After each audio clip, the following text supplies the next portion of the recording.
গণপরিষদ হিসেবে যখন সে কাজ করবে সে নতুন সংবিধান প্রণয়নের কাজ করতে থাকবে। ওটা করতে আমার ধারণা 2-3 বছর লাগতে পারে। এই 2-3 বছর কি আমি 72-এর সংবিধান বহন করব? এই 2-3 বছরের জন্য তারা যখন জাতীয় সংসদ হিসাবে কাজ করবে তখন তারা সংসদের কিছু ফান্ডামেন্টাল অ্যামেন্ডমেন্ট আনবে। যেমন আমরা সবাই জানি প্রধানমন্ত্রীর ক্ষমতা, আর্টিকেল 70, তারপরে আমরা সবাই জানি হচ্ছে যে আপনার উচ্চ আদালতের ডিসেন্ট্রালাইজেশন, বিচার বিভাগের স্বাধীনতা, এই সংক্রান্ত কিছু ফান্ডামেন্টাল জিনিস যেটা নিয়ে সমাজে বহু বছর যাবত ঐক্য আছে। যেমন তার সংসদ সদস্যরা 90 দিন পর্যন্ত সংসদে উপস্থিত থাকতে পারে, 89 দিন পর্যন্ত, 89 কার্য দিবস পর্যন্ত একাধারে 90তম দিনে তার সংসদ সদস্য চলে যায়। এই ফান্ডামেন্টাল জিনিসগুলো যেটা আমরা সবাই সারা জীবন ধরে বলে আসছি, এগুলি জাতীয় সংসদ পরিবর্তন করতেই থাকবে।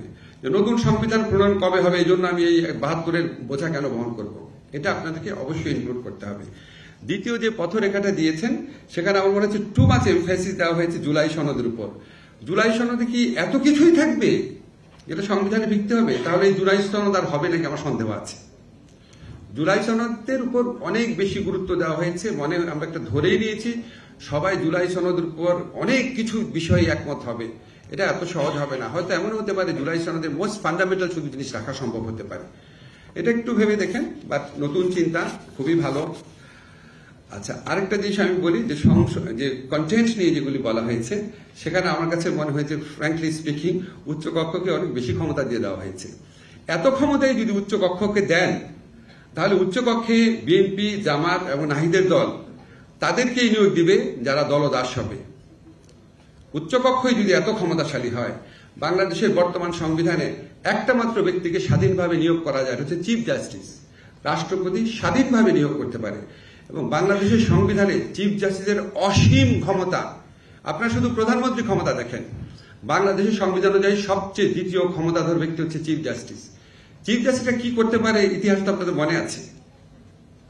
যাই হোক, একজন চিফ জাস্টিসের কারণে আমাদের জুলাই গণ অভ্যুত্থান হয়েছে, ওনার আবার অন্যরকম ভাবে কন্ট্রিবিউশন আছে। তা আমি যে জিনিসটা বলতে চাচ্ছি, চিফ জাস্টিসের যে ক্ষমতা, এই চিফ জাস্টিসের ক্ষমতা আপনার অসীম। এখানে আপনার বলতে চাচ্ছি, আচ্ছা কি কারণে বলতে গেছিলাম ভুলে যাচ্ছি। আচ্ছা, যাই হোক, আমার কাছে মনে হচ্ছে উচ্চ কক্ষের উপর অনেক বেশি ক্ষমতা দেওয়া হয়েছে। এটাকে আপনারা একটু রেশনালাইজ করার চেষ্টা করেন যে সবকিছু তারা করতে পারবে কিনা। আর নতুন নতুন অনেক কমিশনের প্রস্তাব করা হয়েছে এখানে। আমাদের এখানে তো অলরেডি অনেক কমিশন আছে। আমি সবসময় যে জিনিসটা বিশ্বাস করি কি, আমরা যখন যে কোনো সংস্কার ভাবনাতে যাই আমরা সবসময় নতুন নতুন কমিশন করতে হবে করি। আপনি খেয়াল করে দেখেন, আমরা ছোটবেলা থেকে বলেছি সরকারের 3টা অর্গান থাকবে, একটা হচ্ছে এক্সিকিউটিভ, একটা হচ্ছে জুডিশিয়ারি, একটা হচ্ছে সংসদ। আমাদের এখানে সবচেয়ে ফান্ডামেন্টাল যে 2টা জবাবদিহিমূলক প্রতিষ্ঠান আছে, সবচেয়ে আদিম ফান্ডামেন্টাল, একটা হচ্ছে উচ্চ আদালত, একটা হচ্ছে সংসদীয় স্থায়ী কমিটি। উচ্চ আদালত আর সংসদীয় স্থায়ী কমিটিকে যদি ঠিক মতো গঠন করা যায়, ক্ষমতা দেওয়া হয়, তাহলে আমাদের এত নতুন নতুন কমিশন লাগে না। আমাদের যে নতুন কমিশনগুলো হয়েছে দেখেন, ইনফরমেশন কমিশন, তারপরে যে আমাদের নতুন কমিশন হয়েছে আপনার human rights commission, competition commission, কি রেজাল্ট দিয়েছে। বরং এক্সিস্টিং যে প্রতিষ্ঠান আছে সেটাকে আরো কত বেগবান করা যায়। আপনারা যেমন স্থায়ী কমিটির কথা বলেছেন, স্থায়ী কমিটির ক্ষেত্রে কয়েকটা কমিটির কথা বলেছেন, ওটা যেন অবশ্যই হেডেড বাই বিরোধী দলের নেতা হয়।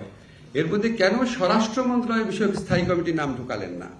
স্বরাষ্ট্র মন্ত্রণালয় বিষয়ক স্থায়ী কমিটি, আইন মন্ত্রণালয় বিষয়ক স্থায়ী কমিটি, অর্থ মন্ত্রণালয় বিষয়ক স্থায়ী কমিটি, শুধু এই 3টা স্থায়ী কমিটি যদি নিয়ম করে দেন, এটার সভাপতি অবশ্যই বিরোধী দলের একজন হবে, তাহলে এটা মনে হয় আর একটু বেশি আপনার ইম্পর্টেন্স পাবে।